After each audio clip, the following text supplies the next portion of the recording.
अपने साइंस के first chapter में हम लोग फीचर्स ऑफ लिविंग थिंग्स पढ़ रहे थे, जिसमें फर्स्ट फीचर था living things breathe, second is living things eat food to get energy, third is living things move, and fourth is living things throw out waste matter, fifth is living things grow and die. उसी के आगे आज हम continue करेंगे living things feel.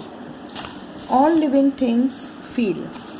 They are sensitive to light, heat, touch, etc. Living things, all living things feel. Feel करना माने महसूस करना, है ना। Living things माने feel करना माने महसूस करना. They are sensitive to light, heat, touch, etc. जो भी living things होती हैं वो light यानी रोशनी, heat यानी गर्मी, टच माने छूना। अगर इन सब चीज़ों के कांटेक्ट में आती है, कभी कोई लिविंग थिंग किसी लाइट के कांटेक्ट में आती है या हीट के कांटेक्ट में आती है या उन्हें टच किया जाता है तो वो सेंसिटिव होती है, यानी उसके लिए वो रिएक्ट करती हैं। कैसे इसको भी आगे समझेंगे आप लोग। They can feel the changes in their environment. इसका मतलब कि उनके आसपास जो एनवायरनमेंट होता है उसमें अगर कुछ चेंज होता है तो लिविंग थिंग्स उसको फील कर सकती हैं। Living things have sense organs which help them to feel. और जो लिविंग थिंग्स होती हैं उनके सेंस ऑर्गन्स होते हैं जिनकी हेल्प से वो किसी भी चेंज को फील करती हैं। Human beings have eyes to see, ears to hear, nose to smell, skin to feel and tongue to taste. जो ह्यूमन बीइंग्स होते हैं उनके पास कई ऑर्गन्स होते हैं, कई बॉडी पार्ट्स होते हैं जो उनको सेंस करने में या फील करने में हेल्प करते हैं। जैसे eyes to see, human beings के पास आइज़ होती हैं देखने के लिए, ईयर्स टू हियर, बातों को सुनने के लिए या शोर सुनने के लिए, किसी भी तरह की आवाज़ को सुनने के लिए कान होते हैं, नोज़ टू स्मेल, किसी भी चीज़ को स्मेल करने के लिए नोज़ होती है, स्किन टू फील, और स्किन होती है जिससे वो ठंडा, गरम, सॉफ्ट, हार्ड इन चीज़ों को फील कर पाए, एंड टंग टू टेस्ट, और टेस्ट को फील करने के लिए टंग होती है। ठीक है, तो यहाँ पर ये देखिए 5 सेंस ऑर्गन्स की पिक्चर्स भी हैं, eye, ear, tongue, nose and skin. So जो लिविंग थिंग्स होती हैं उनके पास 5 सेंस ऑर्गन्स होते हैं। ओके, यहाँ एक छोटा सा क्वेश्चन है, देखो। Have you observed your doll or any toy growing day by day, why not. आपने कभी ऑब्जर्व किया है कि आपकी डॉल जो है वो एक एक दिन करके बड़ी होती जा रही है? कभी ऐसा ऑब्जर्व किया है? नहीं। क्यों नहीं किया है? क्योंकि जो हमारी डॉल है, आपके पास जो डॉल है वो एक नॉन लिविंग थिंग है ना। तो जो नॉन लिविंग थिंग होती हैं वो लिविंग थिंग की तरह ग्रो और मूव ये सब नहीं करती हैं। तो क्योंकि डॉल एक नॉन लिविंग थिंग है इसलिए वो ग्रो नहीं करती है। ठीक है, अब एक एक्टिविटी यहाँ पर दी है, उसमें फर्स्ट है observe a dog wagging its tail, why does it do so. कभी आपने देखा है कि जो डॉग होता है वो कभी कभी अपनी टेल को हिलाता है। क्यों हिलाता है? जब उसे कोई चीज़ अच्छी लगती है, वो किसी को देख के खुश होता है तो वो अपनी फीलिंग को एक्सप्रेस करता है, कि बोल तो सकता नहीं है वो, तो अपनी खुशी को एक्सप्रेस करने के लिए अपनी टेल को वेग करता है। Where do frogs, lizard and snake go in the winter season. अब कुछ एनिमल्स ऐसे होते हैं जो एनवायरनमेंट के रिएक्शन को हमें शो करते हैं। कैसे? जो फ्रॉग्स, लिजर्ड एंड स्नेक्स, ये कुछ ऐसे एनिमल्स हैं जो कि विंटर सीजन में जब बहुत ठंड हो जाती है तो ये लोग किसी भी होल में या किसी छेद में घुस के ये लोग छुप जाते हैं। तो ये लोग क्या रिएक्ट करते हैं? जब एनवायरनमेंट या वेदर बहुत ठंडा हो जाता है तो ये उस चीज़ को रिएक्ट करते हैं। कैसे रिएक्ट करते हैं? कि ये उस ठंड को सह नहीं सकते हैं। हम लोग जैसे स्वेटर पहन सकते हैं, हम लोग ब्लैंकेट ओढ़ सकते हैं, हम लोग ब्लोअर चला सकते हैं, तो एनिमल्स के पास तो इस तरह की चीज़ें नहीं होती है ना। तो हम लोग अगर हमें ठंड लगती है तो हम रिएक्ट क्या करते हैं कि हम लोग स्वेटर पहन लेते हैं या ब्लैंकेट ओढ़ लेते हैं। लेकिन एनिमल्स के पास ऐसा कुछ नहीं होता, तो वो रिएक्ट करने के लिए क्या करते हैं?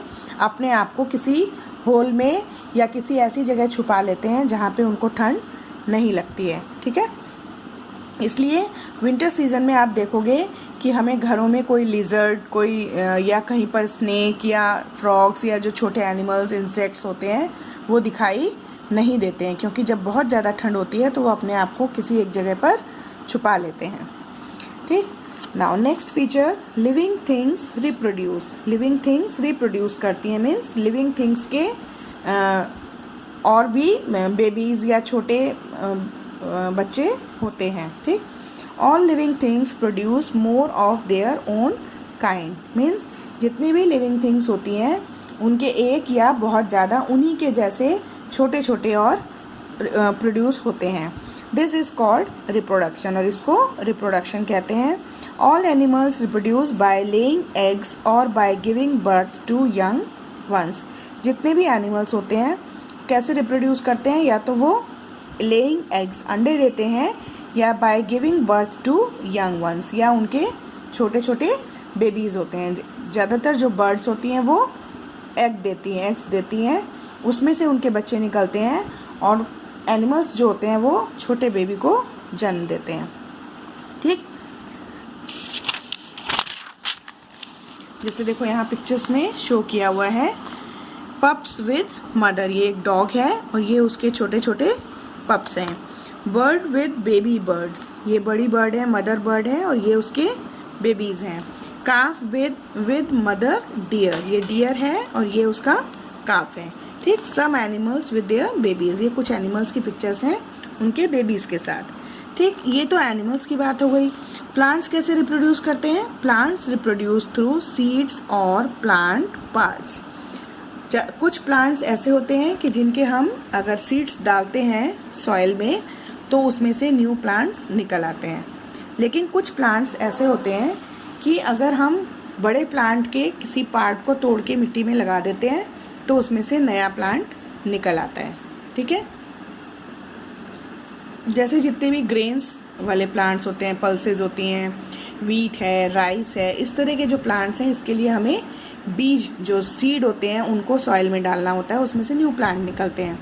लेकिन कुछ प्लांट्स हम लोग अपने घरों में ऐसी शो के लिए लगाते हैं, उनकी हम अगर स्टेम तोड़ के लगा देते हैं या लीव्स तोड़ के लगा देते हैं या फ्लावर को ज़मीन में डाल देते हैं तो उससे न्यू प्लांट्स निकल जाते हैं। ठीक है, तो प्लांट्स जो हैं वो या तो सीड से होते हैं या प्लांट के पार्ट से होते हैं। ठीक, so we can say that a living thing is a thing which eats food, grows, throws out waste matters, feels, breathe and reproduce. So we can say, तो अब पूरा चैप्टर हमने पढ़ लिया, तो हम कह सकते हैं that a living thing is a thing, कि living thing वो होते हैं जो, which माने जो, eats food, जो खाना खाते हैं, grows, बढ़ते हैं, throws out waste matter, जो अपने बॉडी से वेस्ट मैटर को बाहर निकालते हैं, feels, चीज़ों को फील करते हैं, अपने आसपास के एनवायरनमेंट को फील करते हैं, ब्रीथ्स, सांस लेते हैं, एंड रिप्रोड्यूस, और अपने लिटिल वंस को प्रोड्यूस करते हैं। ठीक, तो non living things do not have these features, और जो नॉन लिविंग थिंग्स होती हैं उनके अंदर ये फीचर्स नहीं होते हैं, मतलब नॉन लिविंग थिंग्स के अंदर ये खास बातें नहीं होती हैं। ठीक है, तो आज हमने ये चैप्टर अपना फिनिश कर लिया है, एक्सप्लेन मैंने पूरा आपको कर दिया है। आप चैप्टर को अच्छे से अपने से भी एक दो बार रीड करेंगे और उसको समझने के लिए ट्राई करेंगे कि जो मैम ने बताया है वो मुझे कितना याद है। अपने आप उसको पढ़ के उसको बोल के देखेंगे कि आपको चैप्टर कितना समझ में आया है। ठीक है, और बाकी आगे की एक्सरसाइज हम नेक्स्ट क्लास में करेंगे। ओके।